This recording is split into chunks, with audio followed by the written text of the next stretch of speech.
as we talked about more and more ladies coming over and being able to shoot really good scores to compete, a lot of them are transitioning or coming, not necessarily transitioning, but coming from the archery world or the target world. What did you have to change, if anything, in your practice regimen to become successful at ASA and 3D shooting?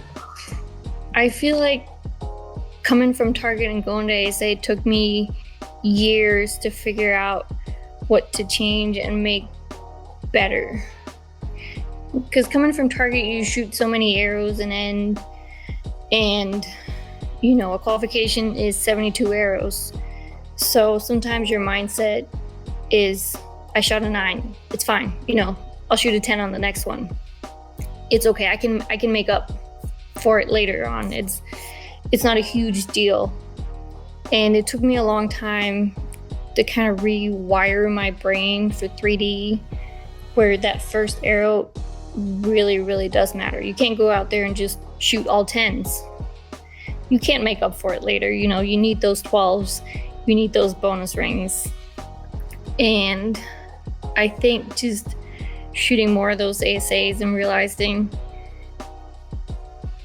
that my score wasn't, necessarily where I wanted it to be or where it needed to be for me to make the shoot down.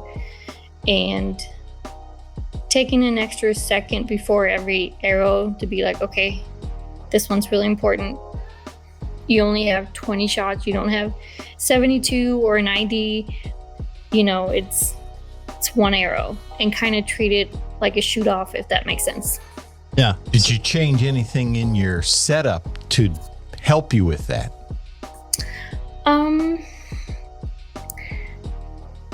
Not necessarily, just because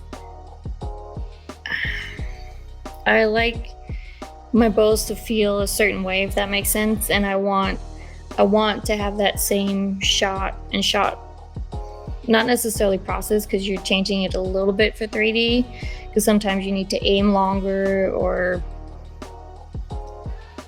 more precise just in general, but I still like the bows to feel the same and draw the same. And sometimes we have such a short time from an ASA to a USAT, so I don't want there to be like a huge difference in weight or draw weight or anything, or draw length. So I always try to set them up somewhat the same, so I don't, go from an ASA to a USAT and be like, whoa, what is this?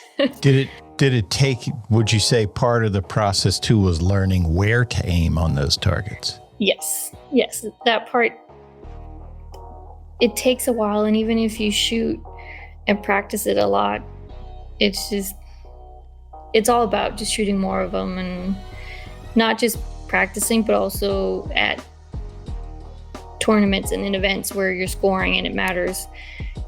Because I think most people have a tendency to be like, okay, I know that's right where the 12 is, or at least, that's where my brain thinks it is. And then as soon as you start scoring, you're like, okay, normally I would just aim right on it, but what if I aim, lower 12 at like 12 o'clock, and then you start missing a lot more because you're aiming on the safe side instead of going right for them as you normally would. So it's one of those, you learn your group size at different distances, and you learn if you're aiming safe, how far safe you can without missing, and all those things that yeah. And if the target's quartered, exactly. We try to set them real straight and for everybody to shoot at, but do you? That's a conversation for Scott. So did you, when you made the transition, how many 3D targets did you have? Or not, I keep saying transition, but when you started 3D? When I started, I had none. Okay. So it's possible. And now you have. It is possible, yeah. And then I think we bought a deer to have a deer, and then we bought a turkey later on. And then we just got to all the ASAs pretty early, so we had more days to practice them.